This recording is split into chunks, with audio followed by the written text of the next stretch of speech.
Okay, I think we can now start. So good morning, everyone, and welcome to our meeting, the COVID food emergency in Western Europe, the role of cities during and after the crisis. This meeting is organized by Valentina Pesarin from City University of London, Alessandro Pirani, independent consultant on local food policy, and Tomaso Ferrando, research professor from the University of Antwerp. First of all, let me introduce myself. My name is Maria Sol Ossum, and I am an Italian law graduate from the University of Turin, and I'm really glad to chair the webinar today and to moderate the debate. I would also like to spend a few words about the structure of the meeting and the aim of our initiative. As well as we all of us observed the pandemic shed light on the problematic of the entire global food system, it highlighted, intensified even more the hunger and poverty conditions that were already existing in our society. But it created new ones. It had devastating socioeconomic consequences for the entire globe, from north to the south, and it also exposed different fragilities of Western European cities in terms of food security, right to food, and labor conditions. The UN's World Food Programme predicted that the impact of COVID-19 will double acute hunger by the end of 2020, and that many cities are in fact already experiencing a dramatic increase in vulnerable populations with restricted food access, especially among those who are newly unemployed or are homebound. At the same time, the food supplies into cities have also been disrupted everywhere, cities in which half the world's population resides, population who lives far from the farmland. So the question to be addressed is what cities have done, what are doing, and what will they do to feed residents and to build a better tomorrow. Therefore, this research embeds experiences from different European perspectives. It brings together Terres, Ville, UK Sustain, Rete, Politiche, Locali del Cibo, and the Spanish Rete, Ciudades por la Agroecologia. All the guests represent the different European organizations, share with us today the policies and practices put in place by cities to optimally respond to the COVID-19 food emergency. We hope this can be a mutual opportunity to discuss the role that cities must play in building socio-environmentally just food systems in the post-COVID phase. And again, a way to move forward together and to collaborate for a sustainable and fair future for all, in light of all the challenges posed by climate emergencies, growing inequalities, environmental and social distress produced by COVID. About the structure, each speaker will have 10 minutes time to present how the countries responded to the food crisis and which measures were implemented to overcome the difficulties we have till now exposed. We will conduct a debate based also on your questions. So please be acknowledged that if you would like to participate, you can raise your hand and I will give the word. You can ask or add some useful information based on your experiences as well. So, following the presentation order, we are joined today by Simon Shaw from UK Sustain, Valentina Pesarin from Rete Politiche Locali del Cibo, Marc Nielsen from Terres, Ville, and Daniel López García from Spanish Rete Ciudades por la Agroecologia. I will start presenting our first panelist, Simon. Simon Shaw coordinates Food Power, is a 4-year program supporting Food Poverty Alliance to tackle food poverty in their areas. The program focuses on highlighting and encouraging sustainable responses to food poverty, particularly where they address the root causes of food poverty.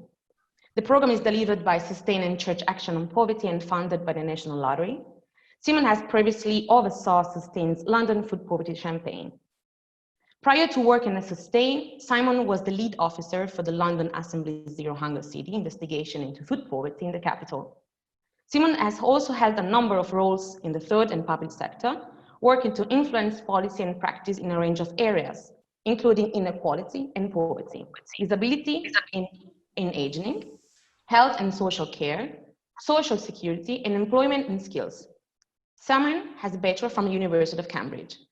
So welcome, Simon. We're looking forward to hearing the result of your research. And you have the floor.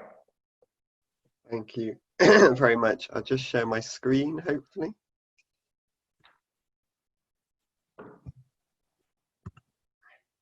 Great. Thanks very much for having me.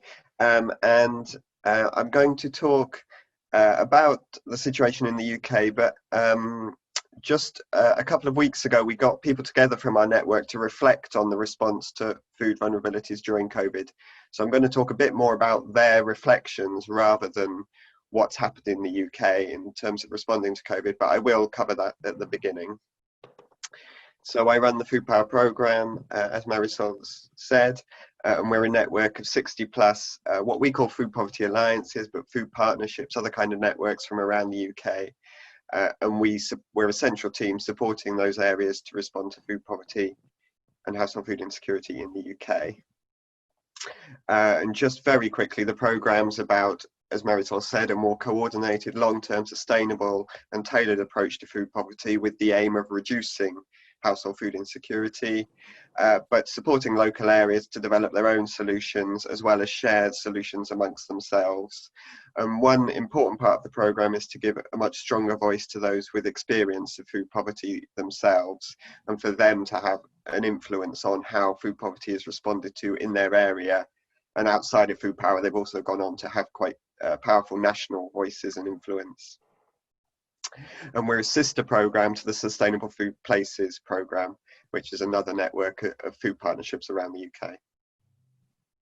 So in the UK, just to give a little bit of context, the Food Foundation is a UK think tank that's been tracking household food insecurity during COVID, and one of the recent findings from their research is that around 5 million adults and 1.5 million children have experienced difficulty accessing food during COVID.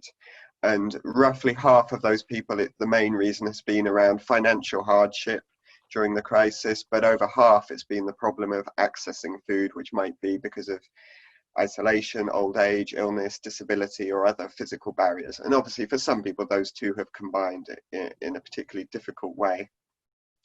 And the food bank networks in the UK have reported very significant increases in demand for food banks. Food banks are only part of responding to food poverty, obviously, but we've seen Trussell Trust having those massive increases of 81% of people and then 122% of children compared to the same period last year. And the Independent Food Aid Network of Independent Food Banks has reported a comparable increase of 59%.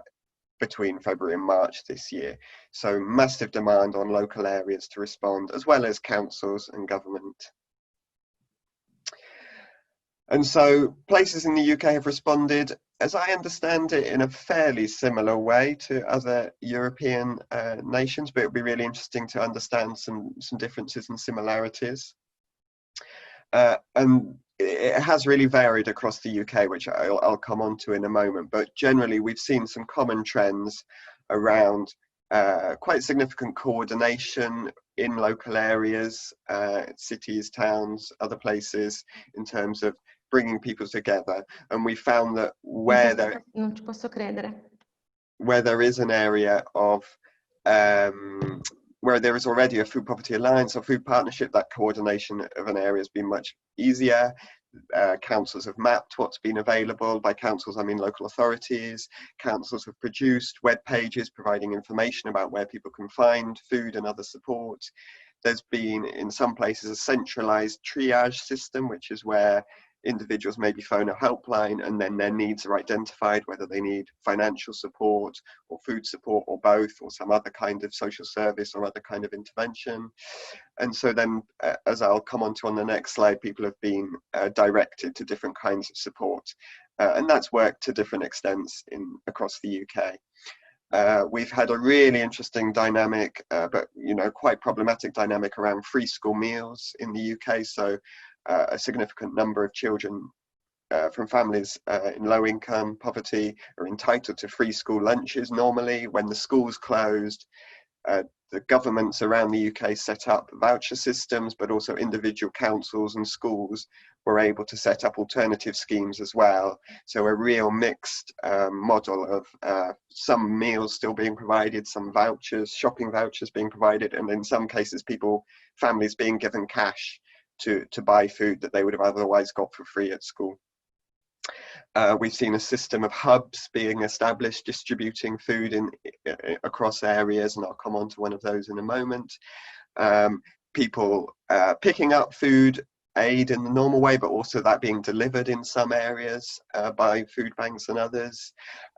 In the UK, we have various food pantries, food clubs, social supermarkets where people would normally pay a small fee but get, say, for £3 worth of money, they would get £20 worth of food. Those models have obviously had to adapt for social distancing, as well as people being able to afford to pay the modest fee. We've seen local areas supplementing the food boxes that the government has provided to people who've been shielding from COVID-19. The nutritional value of those government boxes has been highly variable, so local areas have stepped up and added in more nutritious food to them, or more accessible food. We've seen lots of meals delivery happening around the UK, whether that's more traditional Meals on Wheels services, which have normally been for older people. We've seen many more meals being delivered to all sorts of households, whether that's existing services, pop-up services, mutual aid type services. And we have seen some cases of local food boxes, fruit and vegetable schemes, etc., being adapted, and some of those being made more affordable for those on a lower income.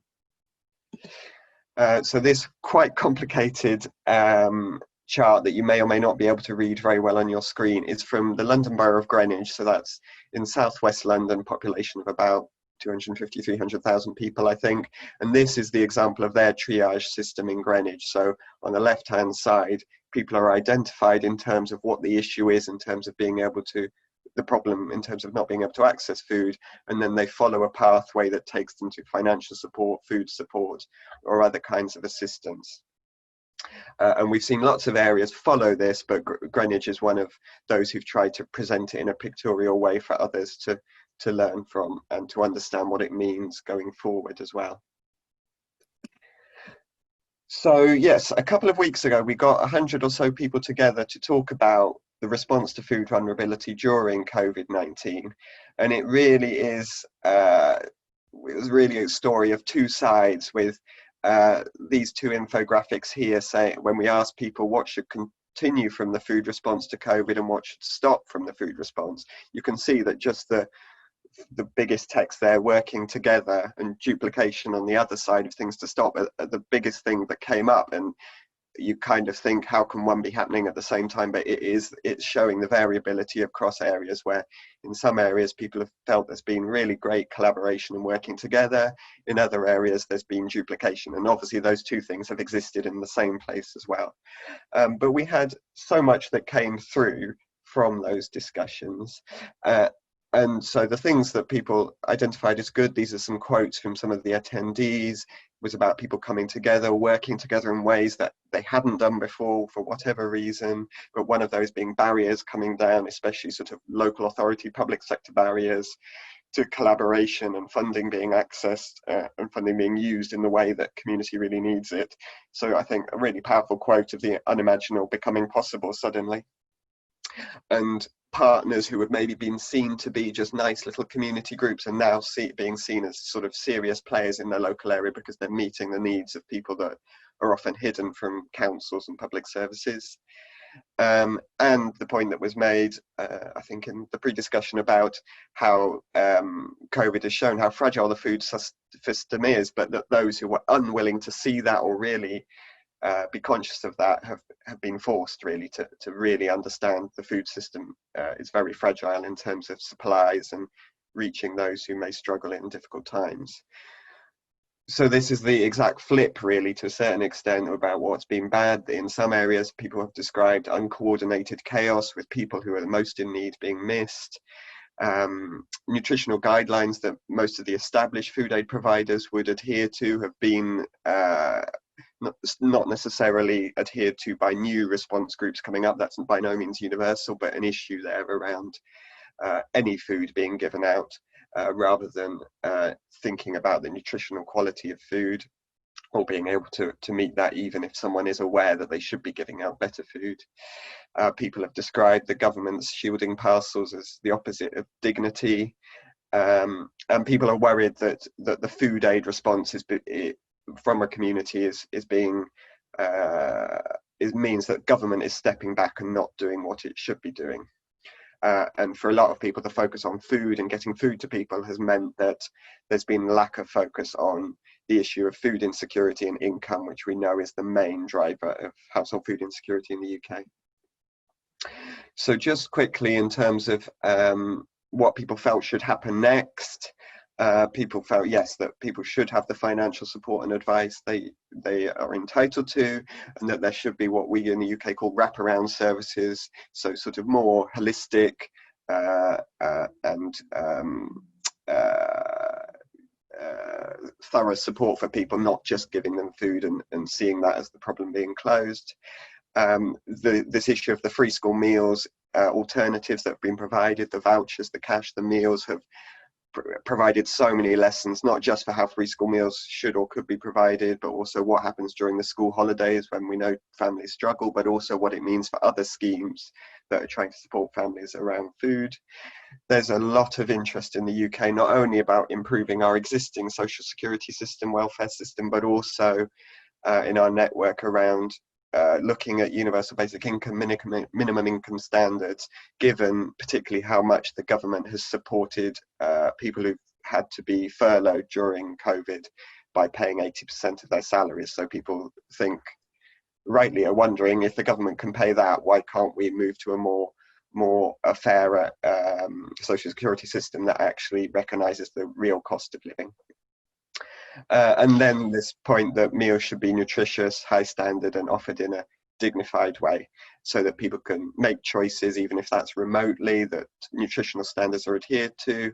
And we have a Healthy Start scheme that's similar to the SNAP voucher scheme in the US, that those Healthy Start vouchers should be able to be spent in the widest way as possible, such as local assistance projects, local shops and markets, and not over relying on the big six supermarkets we have in the UK. So my final slide, just people's thoughts about what next for policy in the UK. People do feel there is an opportunity, that the window of what is possible to achieve through government, council and community sector action has got much bigger, but we mustn't lose that opportunity.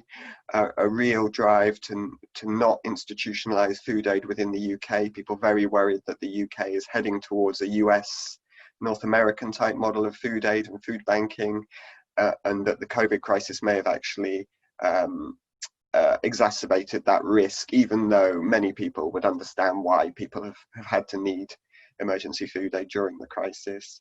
So that people themselves are saying they as community food organisations need to be part of pushing that change and not be part of the problem of institutionalising food aid, and that people with lived experience of food poverty before COVID, but during COVID, potentially a much broader group of people who've experienced difficulties during COVID, those who've never had to apply for social security or welfare before, getting their voices in to shape things, and some quite inspiring thoughts around this is an opportunity to share power, to share decision making, and to really change how decisions are made locally. So I think so many opportunities for us as a network to support areas to learn from the experiences of COVID and to move to something better in the long term. So I'll stop there. These are some links that I know you won't be able to click on, so I'll put them into the chat and my contact details. Thanks very much. Okay. Thank you so much, Simon. You raised a really good point. We can go in details. Maybe Tomaso had something to say about it, wanted to comment.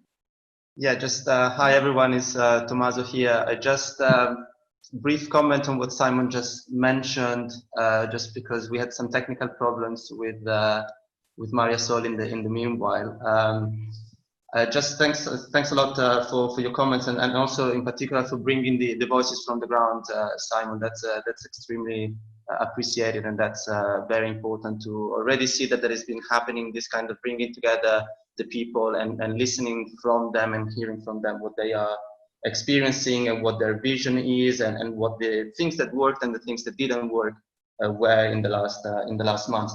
I find extremely important. I think that also links up with what Valentina and the other presenters would be discussing, this idea of uncoordinated chaos that you were mentioning, and so we could ask ourselves, what is the role that city councils and what is the role that public administrations may have in coordinating, in particular when it comes to dignity of the people that are receiving food, but also linking up with the production system and linking up with the agricultural system. So is there any role for public administrations in creating bridges between the quality and the rights of the people receiving the food, but also the quality of the life and the rights of the people who are producing our food.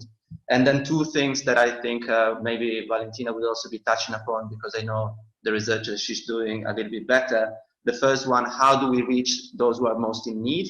And we saw in Italy that that was clearly an issue. Like those who are most in need are sometimes those who have the hardest time having access and being reached by programs that are established by cities or that are established by people. And then the link to school programs and school vouchers that you were mentioning, which is something that we have noticed in Italy was completely missing. So it's something that will completely went unnoticed in the case of the Italian response during the last 4 months. So I will disappear from now on, and I'm sure that Maria Sol will not have any further technical problem. So now it's just to give it back to Maria Sol and then to Valentina. Yes, thank you so much, Tomaso, and for your contribution. Okay, I will move forward with the presentation of Valentina, who represents the Rete Politiche Locali del Cibo. Valentina Pesarin is currently completing a master at Centre for Food Policy at City University, London. She's researching the response of London local authorities to the COVID-19 food emergency, scrutinizing the role that London Food Alliance and the hospitality sector have played along the food aid provision chain. She's co-leading the analysis of the Italian response to the COVID-19 food emergency with members of the Italian network of local food policies. She's co-founder of On the Table, a series of supper clubs that aim to disrupt discourses on food that need radical change. Valentina has a master in globalization development from SOAS and a BA, Bachelor in Political Anthropology from Bologna University. Valentina, so what are your interesting research findings, please? Hi, good morning, everyone. I'm very pleased to be here and to be given this opportunity to present the research that I've been conducting with Tomaso and Alessandro on the role the cities played in crafting the response to the food emergency in Italy. So we've analyzed the two different decrees that the government has crafted to distribute food vouchers around the country. What happened in Italy? So before COVID, we could already witness the widespread socioeconomic precarity. 4.6 million people were in absolute poverty and 8.8 million in relative poverty, according to the National Institute of Statistics. When the government decides to impose a lockdown on the 9th of March, all those people that were just about managing before the crisis lose access to next week work, lose access to family and community safety net, and lose access to small loans that can guarantee to them the access to food. When the discontent starts being widespread around the country, the state assigns 400 million to the almost 8,000 municipalities around the countries, and these 400 millions are topped up with further 400 millions later on in May. So the design of the criteria to access the food voucher is delegated to the municipality. It's interesting to notice here that while some might interpret this as a decision informed by the idea that local municipalities are going to be the one that hold a better view of what are the dynamics of food poverty locally, how we interpret it during the research is that this is the natural consequence of a state that for decades has outsourced the delivery of the right food to the most vulnerable, to the voluntary sector and to charities. And that local authorities being closer to those charities are better suited to craft those criteria. Another thing that is very interesting is that although this is a policy that is supposed to respond to the situation of widespread food poverty, more than 80% of the funds are allocated to the municipality independently from the per capita income of that city relatively to the per capita income nationally. When we look at the criteria that have been designed by the different local authorities, we are not merely looking at the criteria. That would be quite a tough research to deliver. We are actually looking at criteria that mirror an entrenched food system. So for whoever holds a systemic vision of the food system and analyze the relationship between public authorities and the delivery of the right to food, these criteria highlight not just a short-term vision, but the limit of a food system, such as the Italian one, that see food as a luxury and export object rather than as an essential component of our society. It's very clear from the criteria. Most cities ended up discerning between deserving and undeserving poor, a recurrent theme around Europe. Not everyone is granted the right to food, and the vouchers are seen as an act of charity directed to who deserves it. Very emblematic here, the case of Pisa, who excludes everyone who has an individual in the family that receives any sort of pension or any sort of benefit. Or the case of Cuneo, that ends up excluding anyone that has personal saving exceeding 3,000 euros. And this varies across most municipalities around the country between 3,000 euros and 5,000 euros.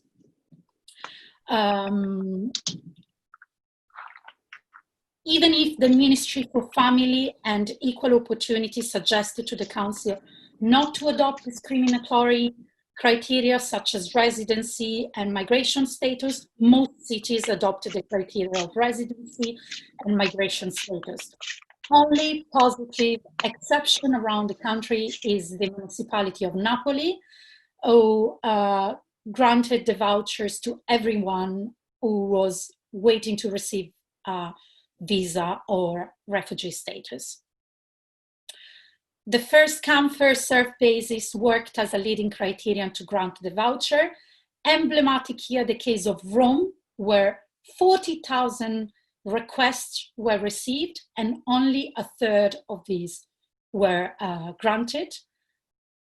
As most cities exclusively accepted online application, zero awareness was shown of the polyhedral composition of poverty and of digital poverty, favoring who has a more consistent social capital, such as access to the internet or direct access to the municipality social service.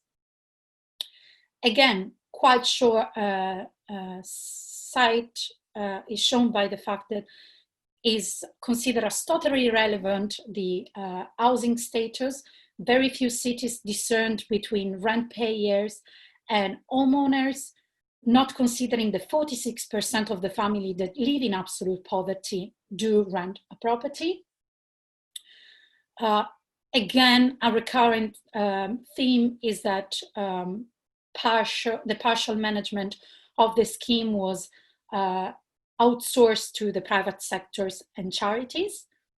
And again, the short-sightedness of missing out on the opportunity of favoring local food shop and making the voucher redeemable only through the big distribution and supermarkets that show again a lack of systemic vision by the municipalities that were unprepared to carry on the task.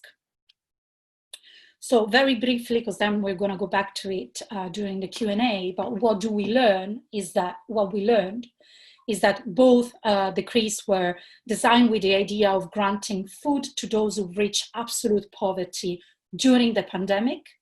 But we know that the ability of accessing food, as Simon was saying, whilst is an important aspect of food security, does not fully address food insecurity.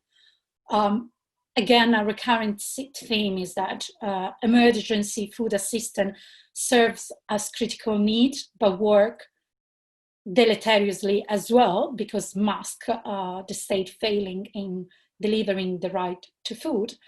And both degrees reveal the unwillingness of the state to be the guarantor of that right, and also, unfortunately, so far, the unpreparedness of the local municipality to deliver that right. I'm looking forward for a debate on it, because I think there is lots of potential for city to be the carrier of that task, but it hasn't been the case during this pandemic. Thank you. I'll stop sharing.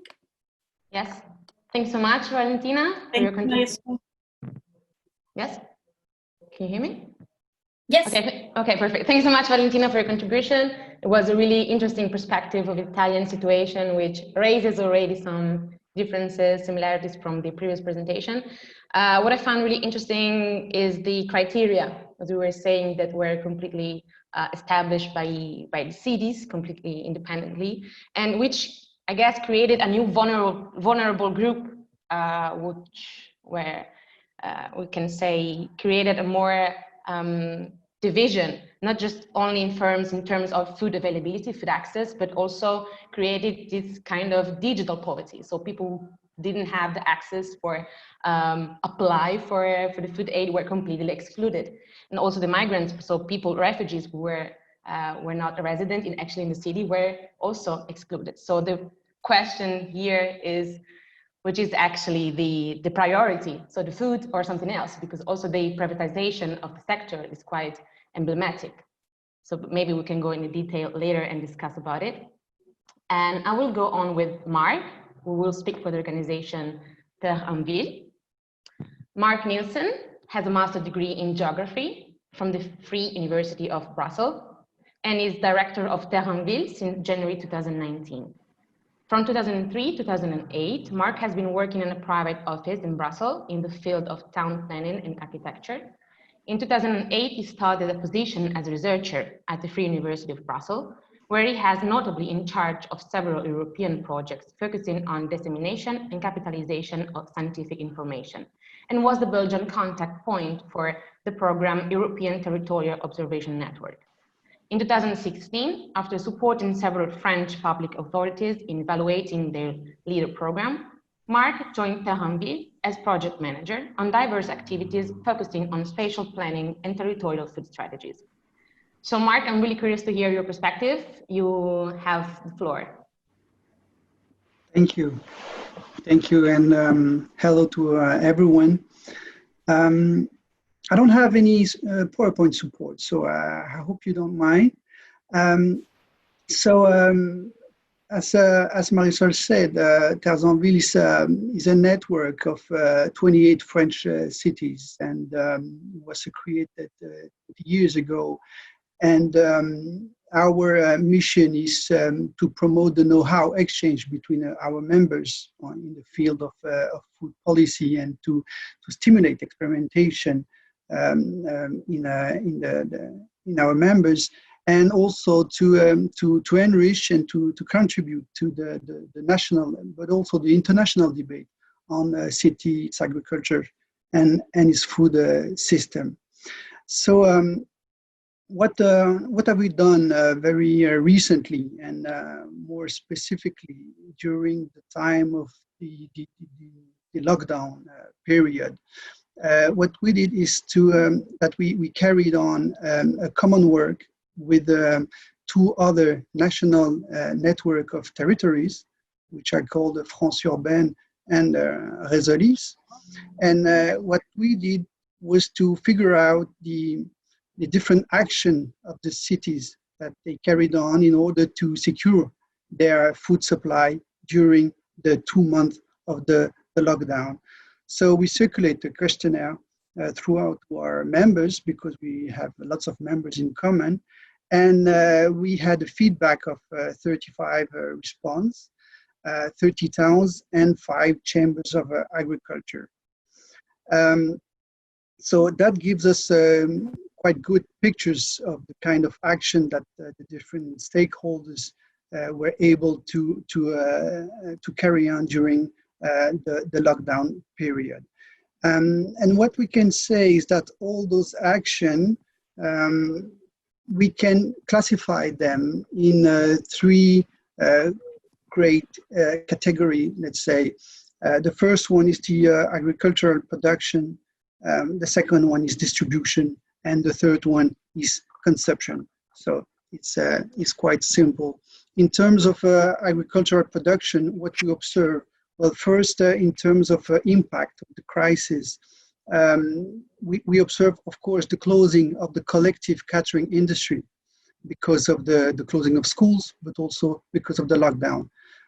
We observe the closing of the open air market, even though some cities ask for a dispensation.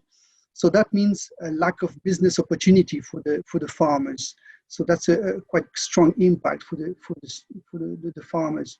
And at the same time, the short supply chains and the direct sale at the farms were facing an enormous demand because of change of behavior, but also because of the closing of the open air markets.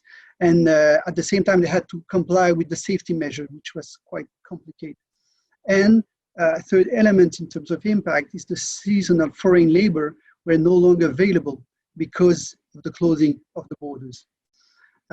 So the answers of the city was first to identify the farmers' need, and that is done jointly by the intermunicipality and the chambers of agriculture, who are the farmers in need, and how can we help them, and to support the local production, basically by connecting the offer and the demand thanks to a website, but also by providing some new collection points or to secure the existing collection point. And at the same time, some administrative departments were mobilized to connect the farmers and the unemployed. So that's the first kind of action that were carried on in terms of agricultural production and to support the local agricultures. In terms of distribution, well, the whole logistic was impacted by the crisis, and the cities they were able to implement some new collection point, as I already said, in a more larger area, so they could implement the safety measure. So they use like open air car parking, for instance. But we also observe an important role played by the wholesale market. We have around 20 wholesale markets here in France, and they always work with the city, and they work as a logistic platform for the food supply. So they open their doors to new local farmers. They provided additional space to farmers free of charge, additional space in order to again implement the safety measure and help them in the distribution of their local product.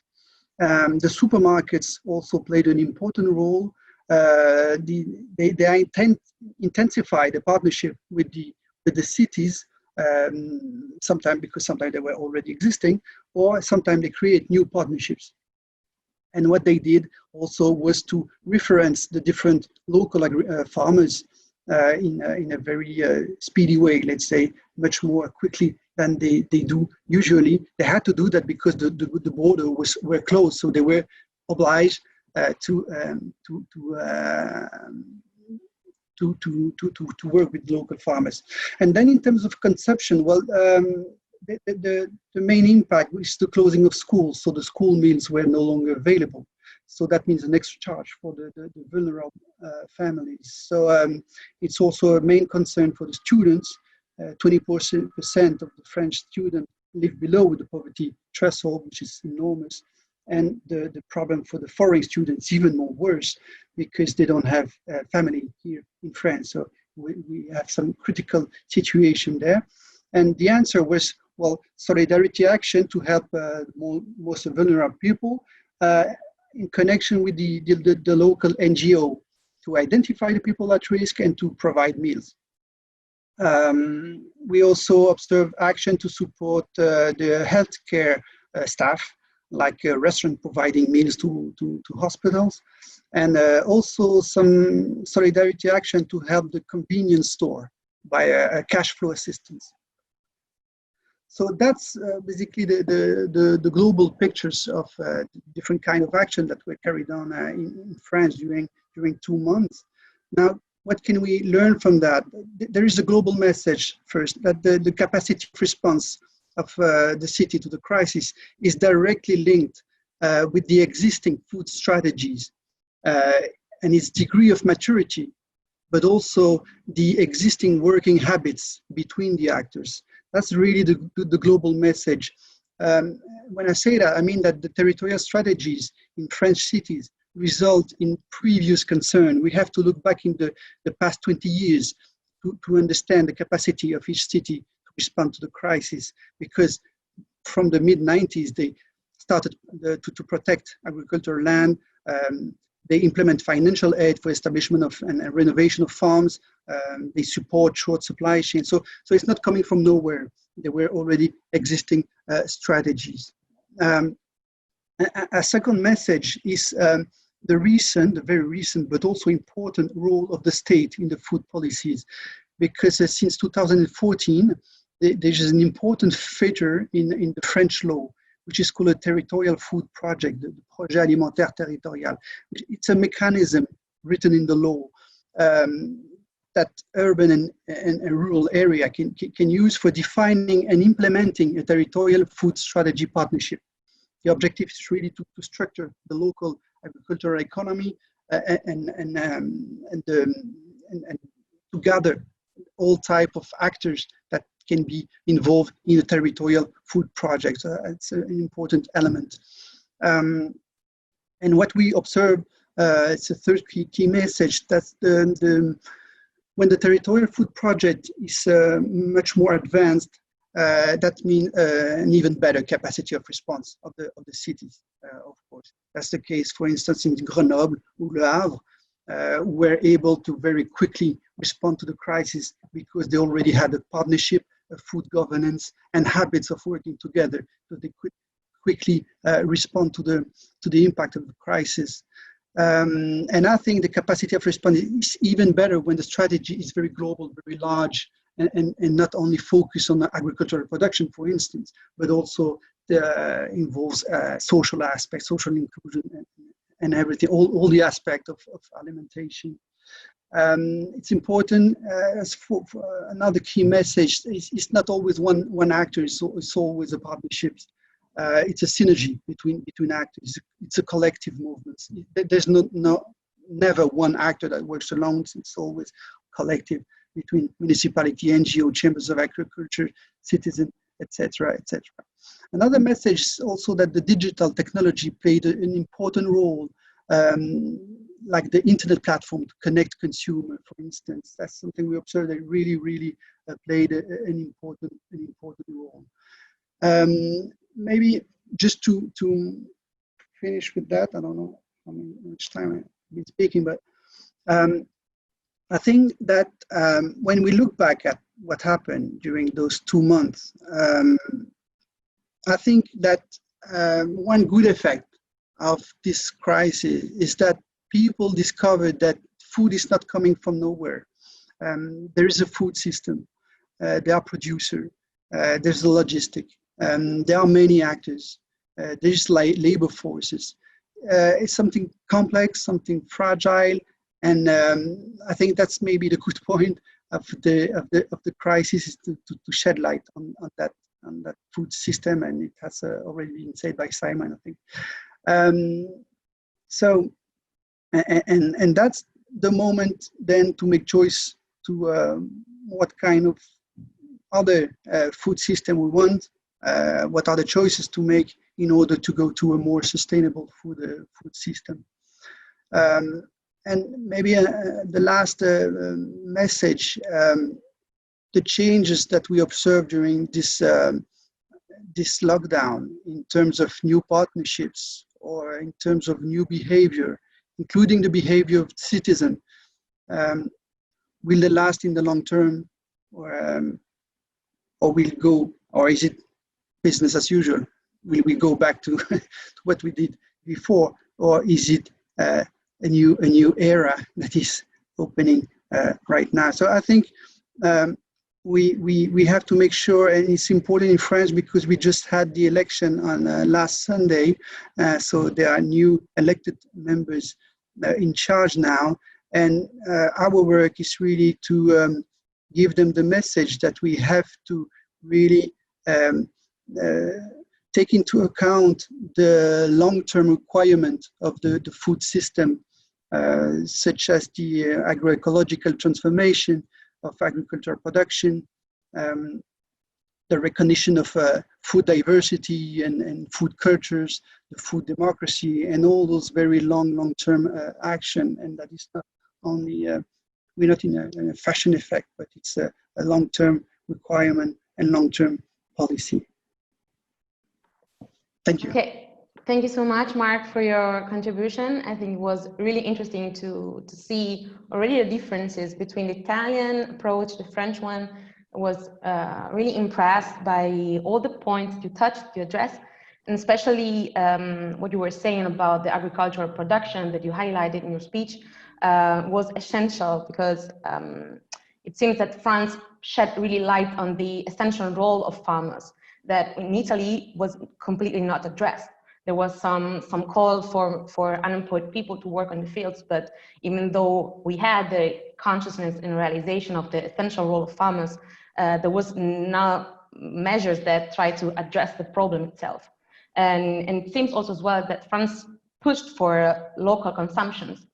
So you were also saying the key roles of the retailers, which actually, in your perspective, play also a key role, yeah, but this could also maybe be a problem, so a contradiction, because they can push and get the price for the farmers lower.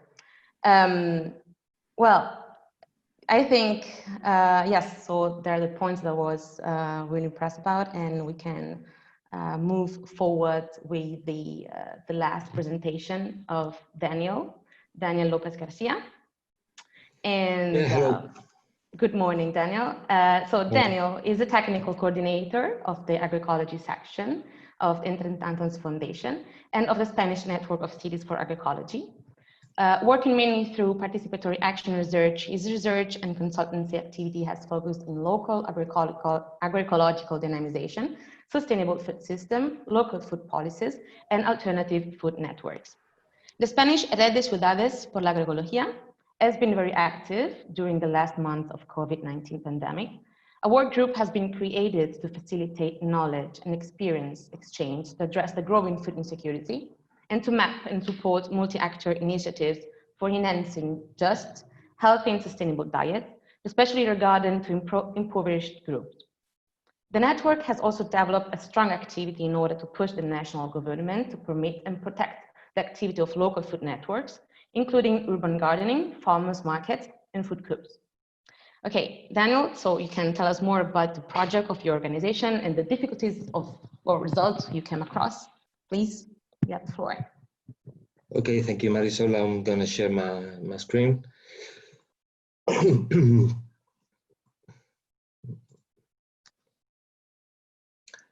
It's okay, can you see it?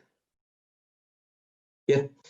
Okay, so yeah, thank you all for inviting me. I'll try to explain first, but Marisol said what's Redes Ciudades por la Agroecologia. We're working since 2017. We are currently 20 members, but we cooperate with another 20 municipalities around Spain. We were firstly big cities as Zaragoza, Valencia, Madrid, Murcia, but there are coming also different smaller cities and also towns working with the city. We were formalized in 2018, and as Marisol said, in the last months we developed strong activity. For example, here you can find in our webpage mapping of different initiatives which emerged during the lockdown. of municipality promoted or social association or social fabric promoted.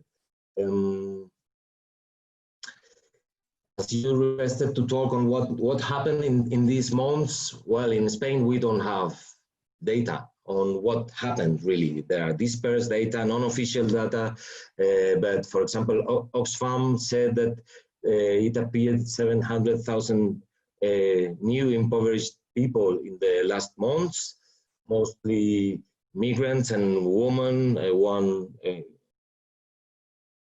don't know the English name, but alone mothers, monoparental families for women. The additional demand of food aid rose at least to 50%. It could be much more.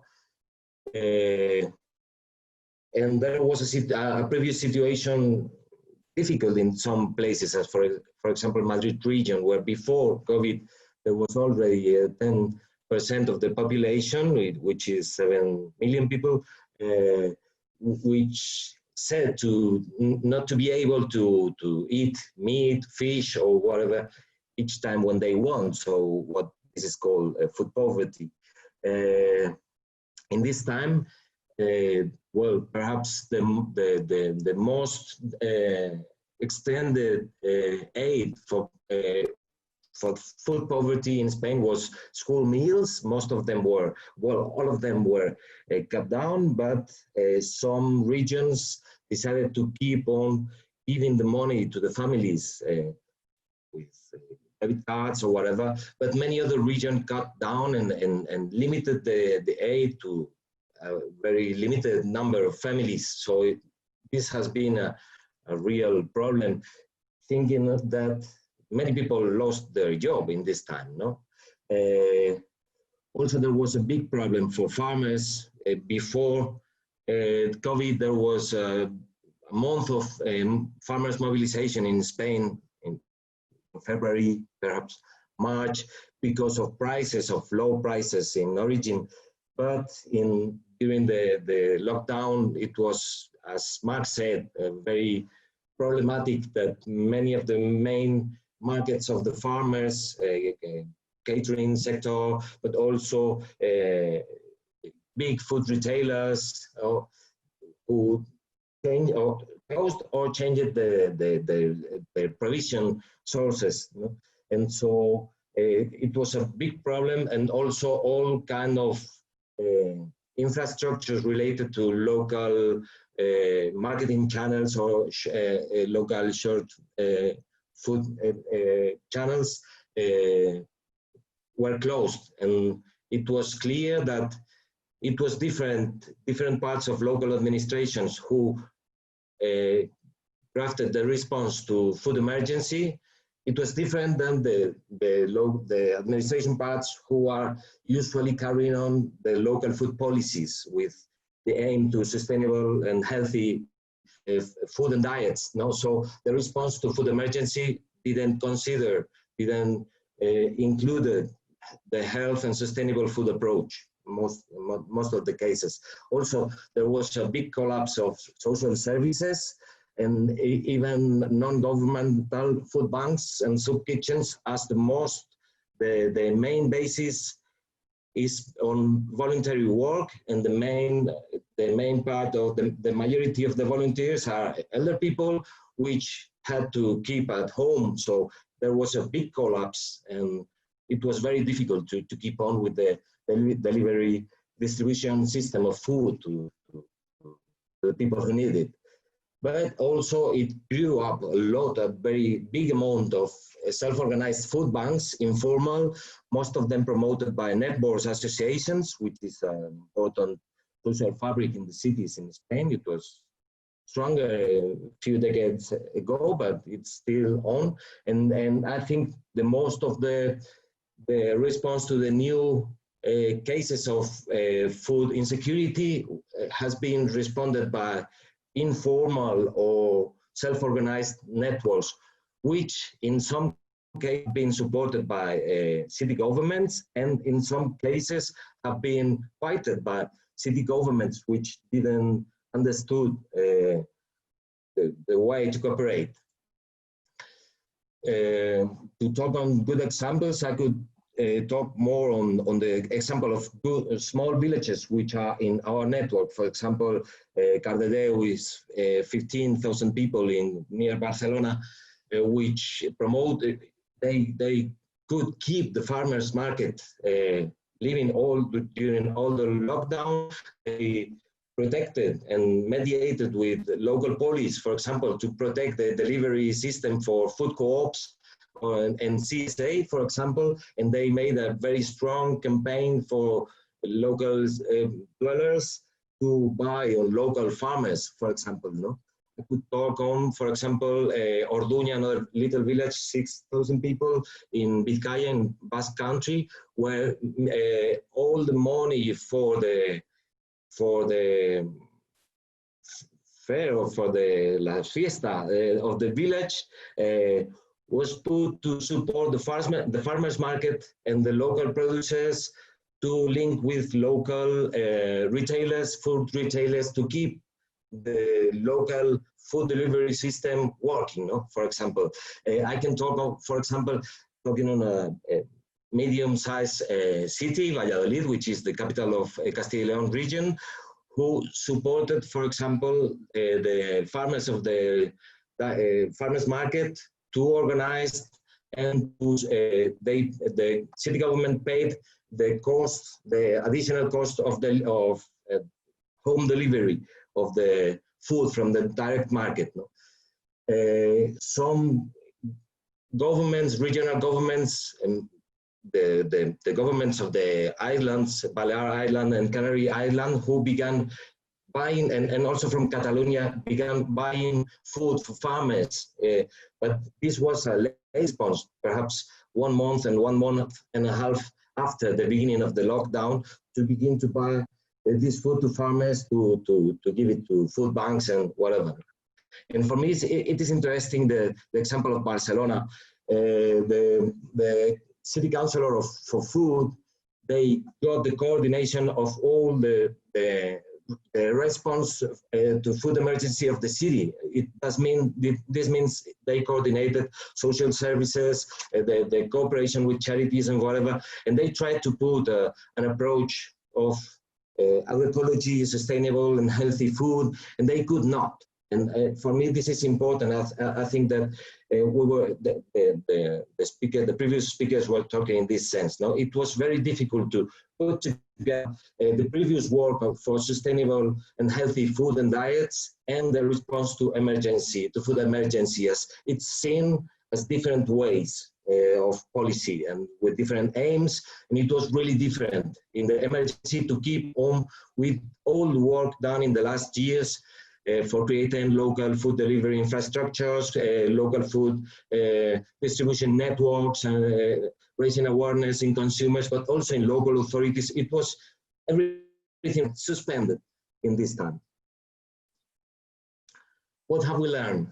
As you said before, the municipalities with previous structured local food networks made a better and faster response. I can talk on Valladolid, for example, would be a good example, no? Where they were creating a network of organic farmers who could reorganize to keep on, and even as Marc said, the demand of short food supply chains for organic products, quality products, really grown a lot. No? So where people were organized with the municipality, the response were much better.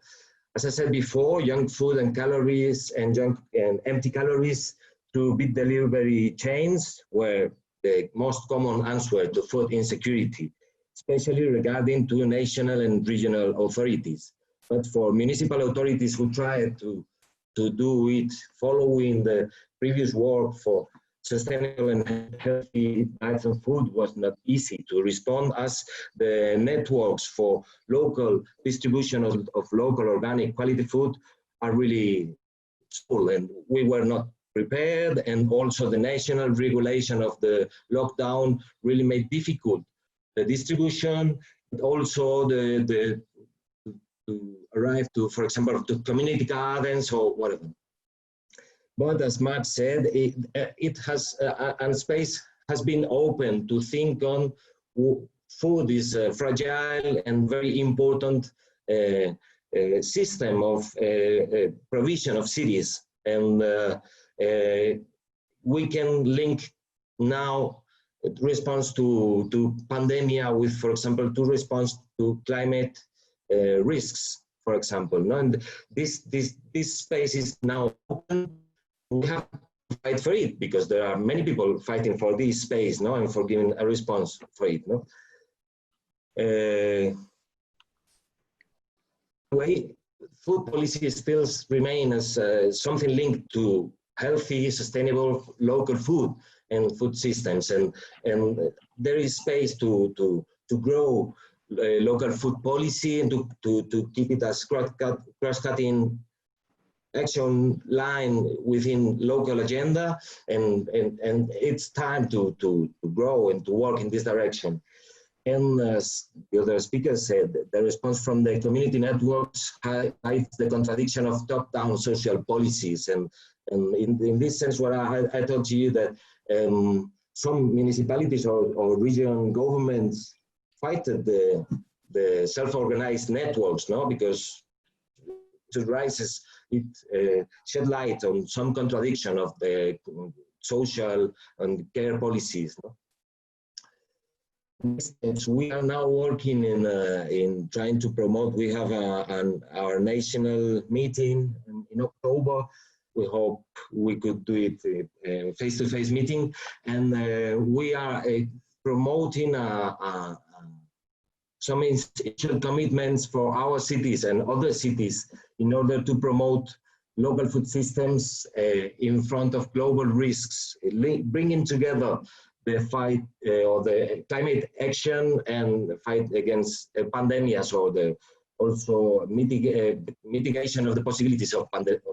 We are constructing these commitments in these 5 points. The important to promote agroecology and urban-rural cooperation, and to promote the provision of food in the local food systems and sustainable food systems. We think it's very important to introduce this approach in territorial planning and to protect agricultural soils, but all food infrastructures for local delivery as basic infrastructure of cities and metropolitan areas. We think that we want to ensure the right to just, sustainable, healthy, and adequate food and diets in the center of the approach to the next emergency plans in front of events as pandemia or climate extreme events or whatever.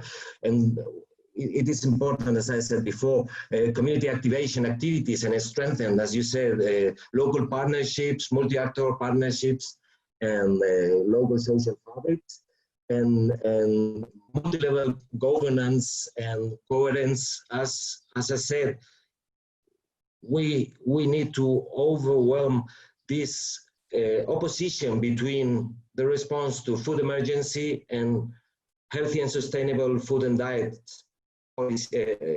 policies, no? And I think this is a question of food governance, multi-actor, multi-level also, no? And in this sense, we are working a lot with different ministries, trying to develop a legal framework. We are looking at France, of course, because I think you've got some legal tools much better than in Spain, and we think we have to work in this line. Nothing else by the moment. Thank you. Okay, thank you so much, Daniel. I'm going to add just a little bit, just a few words to your contribution. And all the information that you gave us today shows really that all the measures are intertwining, but they're not actually communicated between themselves. So the food project is something really huge that we need to address. So from different perspectives, sustainable dietary needs, and resilience of the territory as well, and social aspect. So Marc before was talking about existing strategy. The problem here is, and the question to be addressed is, do we really have a strategy for the food system? So do we have a common food policy, or are we just thinking about to feed people? So that's actually a really, really good problem. And I think I have the feeling that there is still some consciousness, some awareness, but at the same time, a lot of steps that we need to take to move forward. So I would like also to say that we are reached almost 50 participants, and if some of the participants would like to ask some questions, you can raise your hand and write in the comment here down below. I think there's, well, I think that after your presentation, I guess we can already highlight the differences and similarities among the cities and their approach. Roberto Sensi, Action Aid, would like to speak. He says. Tomaso, can you just give voice to... Can I speak? Yeah, Roberto, go ahead. You can speak. Just, you can present yourself. Yeah, I didn't want to stop you, to interrupt you. I just wanted to, don't worry, to raise some question. And I was not able to raise the hand, so that's the reason why I wrote in the chat. Can you turn on your camera, Roberto? My camera? Okay, but my camera is not okay. If you can, so that we can see you, and then if you can introduce yourself. Okay, thank you very much. My name is Roberto Sensi. I work for Action Aid Italy, and I just want to thank you for this really interesting seminar. And I got lots of thoughts, lots of interesting reflection, and some of these reflection was the same that, for example, we had during during the last 3 months. Action Aid has been intervening, particularly close to Milan, in a small municipality, and in Naples, providing food assistance for more than 2,000 people in the last 2 months, and the project is running until the autumn. And we have been working in the past on food poverty in Italy, particularly with a project especially in Corsico. Corsico is the municipality close to Milan where we work. I just want to raise two reflection that I would like to hear. What do you think? The first is the starting point is that in Italy food poverty is not an issue because it's it's usually considered as one of the negative consequences of economic poverty, and it has not the dignity to be considered as an issue itself with specific drivers and multi-dimensions. Starting from them, I think that the emergency raised the important issue and gave the opportunity to talk about food poverty in Italy. At the same time, I see that the responses, and this is the first, I can say, the first tricky point in my reflection, is that the responses from the state has been business as usual, meaning has been aimed at looking into the quantitative dimension of the food poverty instead of the quality dimension. It has been raised in the different intervention that you did. I think it's almost the same for UK, for example. But at the same time, also the responses, the solidarity responses from the ground. So many organizations and the local group has been self-organizing and providing food assistance.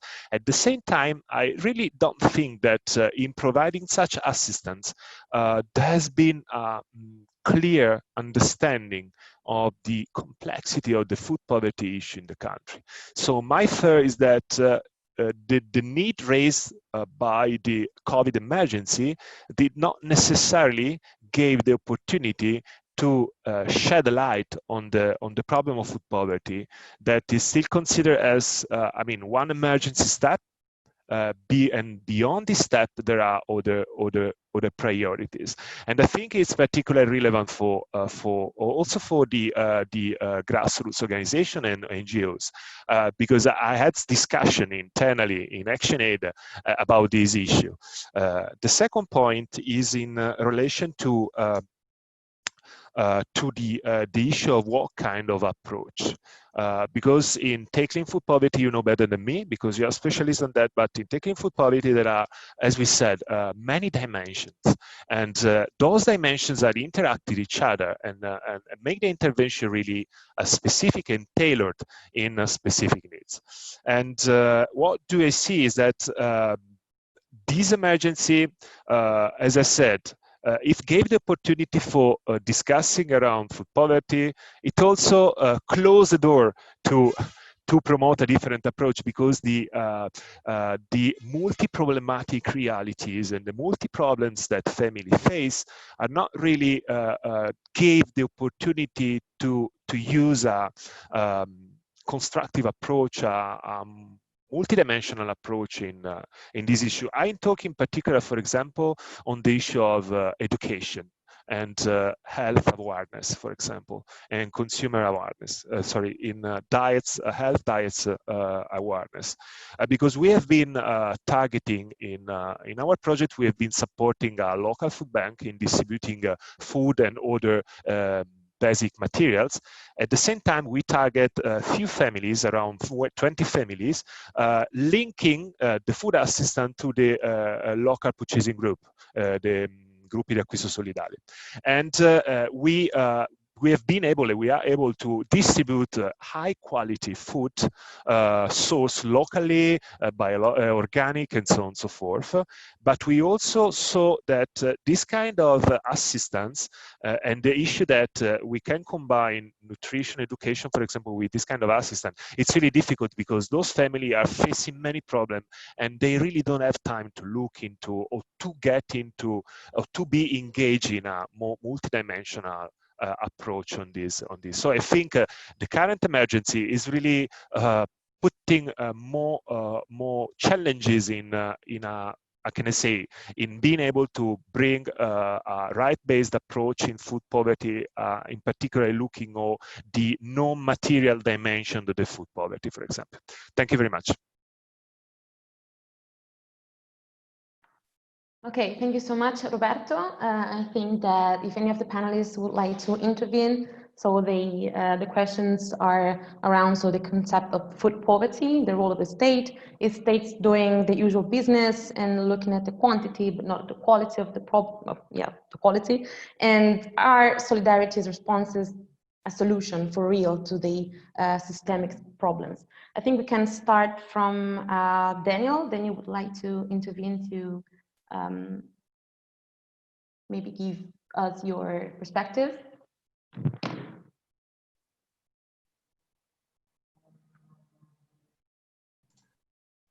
Sorry. My perspective on food poverty, yes, I think, as I said, at least in Spain, the landscape, the foodscape has changed a lot, and the food emergency has come into the public sphere and the public discussion really strongly, and even as this opposition from social fabrics and the state and the different policies of the different regions, and also it has come into the public discussion on the quality of food, because there have been really different response between different local governments or regional governments in terms of even fast food given for people getting social income and whatever, and yeah, now it's a different moment, and there are different groups here trying to promote, for example, at regional levels and at the national level, laws on the right to food, and trying to collect some data on it to support this. There are different people also trying to collect data on food insecurity, rise during the pandemic, and let's see. Of course, I think it's food poverty is a multidimensional issue. Yeah, there are, each year there is a congress here in Spain on food sociology, and there are some groups working on it and the different dimensions of food poverty, and of course, what we are working, for example, is to create we are seeing that it's very difficult, much more easier for us to work with the city officers for social services than with the regional administration for agriculture and food. Working through this, it's been possible for us to create multi-disciplinary groups or whatever within the cities, and we are doing formation to city officers on how to manage food poverty and how to work with charity associations, local social fabric in order to work on it. I think there's an opportunity, but as we were talking before, this is not like the most common approach, and there is a very strong approach on that the response to food poverty, to food emergencies, giving calories, cheap food, and with a charity approach, not of course not a dignity approach, and this is what to try to do, fighting for a law on the right to food, and to apply the directive, the recommendation of FAO on the right to food. Well, I don't know if I answered good to you. Yes, perfectly. Yes, a very insightful perspective. I will pass the word to Marc. And I would like also to firstly remind that if any of the participants would like to intervene, please write in the comments down below. And I would like also to add another little question. So what do you think you can teach the other realities, and what would you like also, well, if you would like to add something else to your presentation? And I would also like, this is a personal question to all the panelists, why none of the cities consider the problem of food waste? Like we talk a lot about distribution, food aid distribution, but why nobody took in consideration the problem of maybe distributing food surplus? Was it actually a difficult approach? Is there any systemic problematic? So yeah, I'm gonna leave the floor to Marc. Yes, okay. Well, about food poverty, in France, it clearly appeared as a central issue during the crisis, as all the cities were facing that issues and had to find a solution to face that problem. And yet, when you look at the existing strategies in the French cities, not all of them focus on social inclusion. As I said before, more than half of the strategies focus more on land management, short supply, direct sale of the farms, or collective catering. And during the crisis, I think many of them realized that this social inclusion, food poverty, maybe has to be a more central element of the strategy. So maybe we're going to see a shift in the strategy between before and after the crisis. That's maybe the first thing I can say. Second thing is that we observe that during the lockdown, the capacity of responding very quickly to food poverty is that the NGO were more able to react very quickly, and the public authorities were slower, much too slow, because it's another institution. It's quite slow, and the NGO were more able to react very quickly, as they are more flexible. They are more used to that kind of situation of crisis, let's say. So that question, I think, is an important element, is the capacity of responding very, very quickly from the public authorities. And maybe last thing is, I think where we can be, we will be very good in our food strategy is when we are able to link all the aspects of alimentation. For instance, in the case of food poverty, only few cities were able to provide access, provide meals to endangered people, to fragile people, but the food was produced by the local farmers.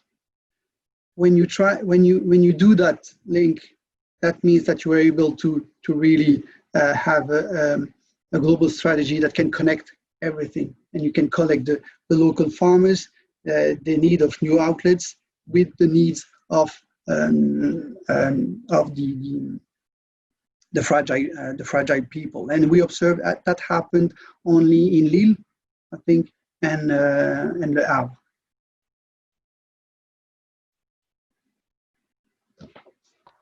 Perfect. Thank you so much, Marc. I think there is Matthew Thompson that would like to ask something. Marc, please. You can introduce yourself. Matthew, sorry.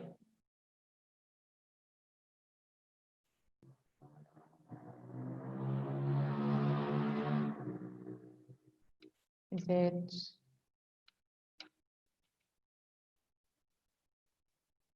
You should activate your camera.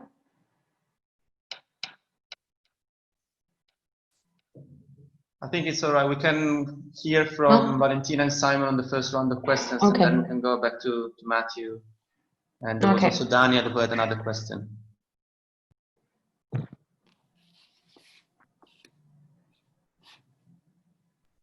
So maybe Valentina. Okay, Valentina. Yeah.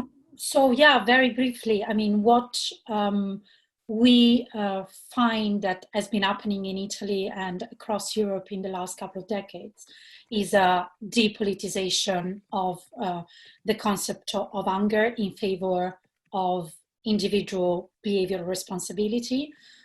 As a consequence, food poverty hasn't been recognized as one of the aspects of poverty as an holistic phenomenon, and that is perfectly mirroring the administration of the food aid provision during COVID, but also before COVID.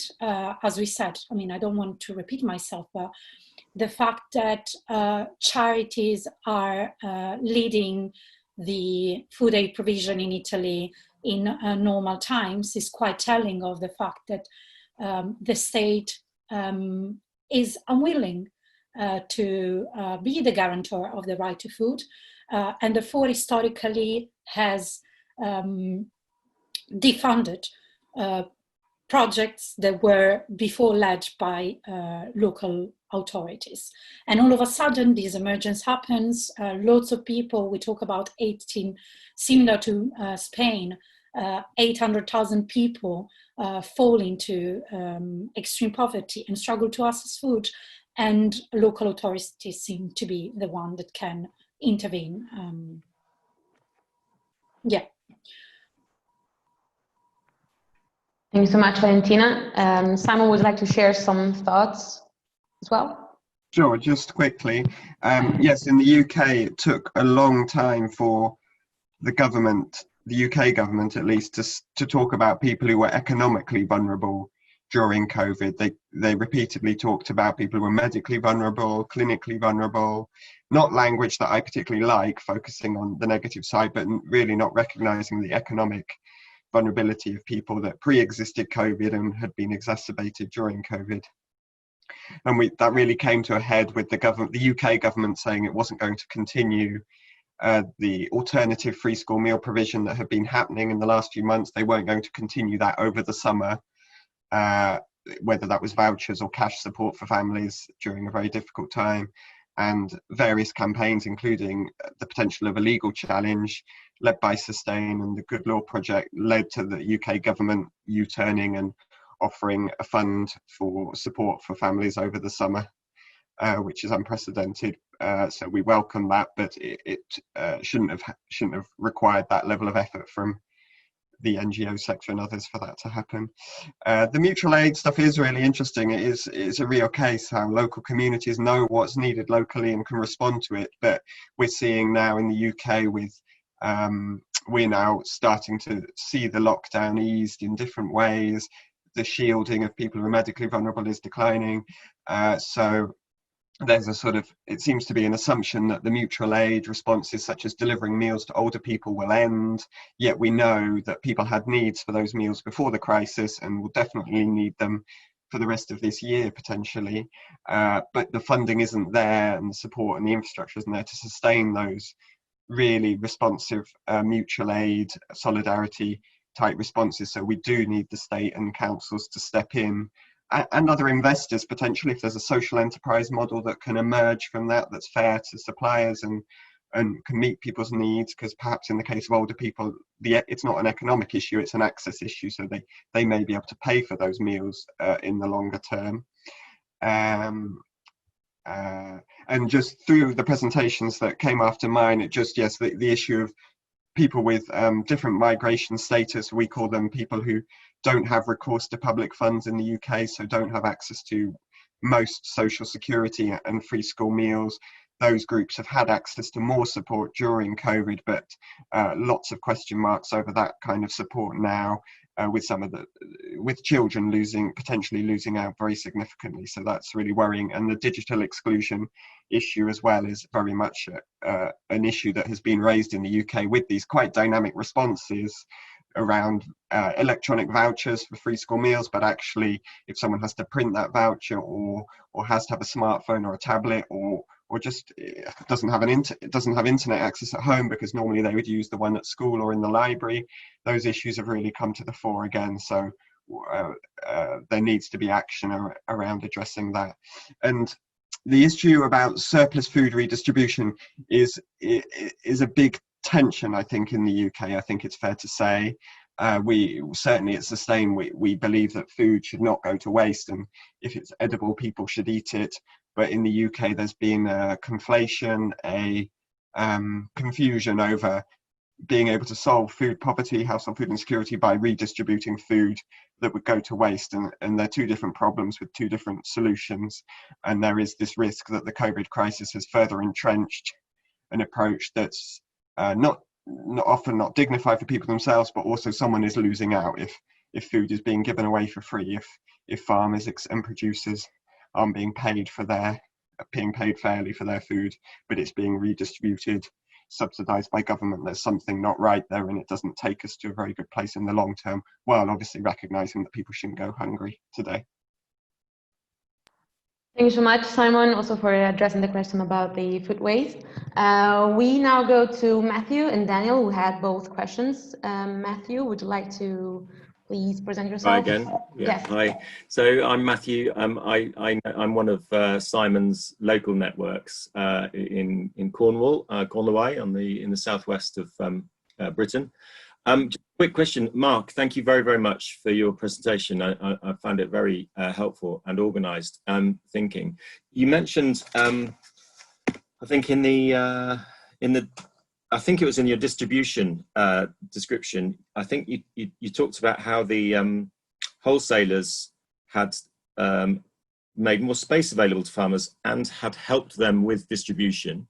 And you also mentioned how supermarkets develop new partnerships, including to intensify local short supply chains, because they can do inputs.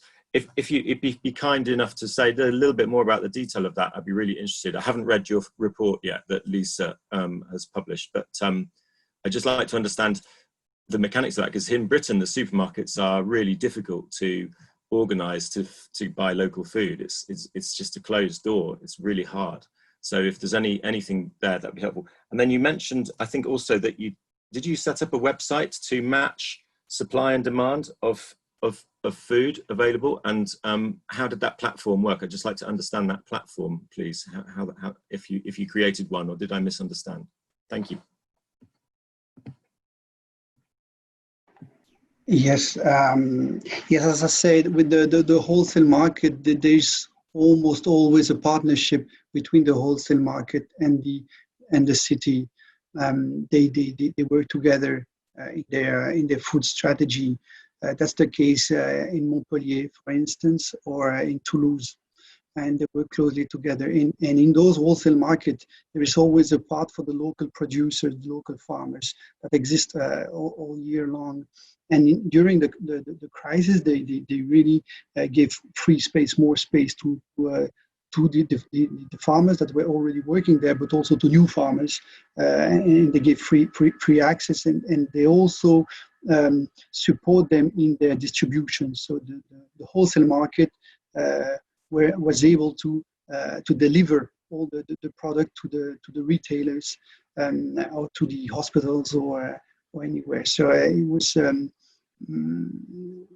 yeah, that's the kind of action that they were able to provide.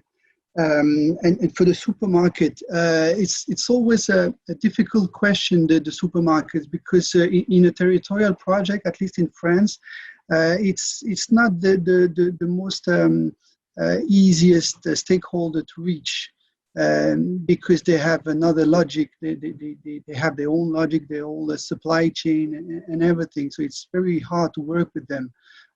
In some region, it works, like around Marseille or in north of France, and it depends on the brand. But it's quite difficult to work with them. But I think we have to work with them because they have all the infrastructure, and they have the know-how of how to do massive distribution. So I think we have to work with them. It's quite difficult to reach them.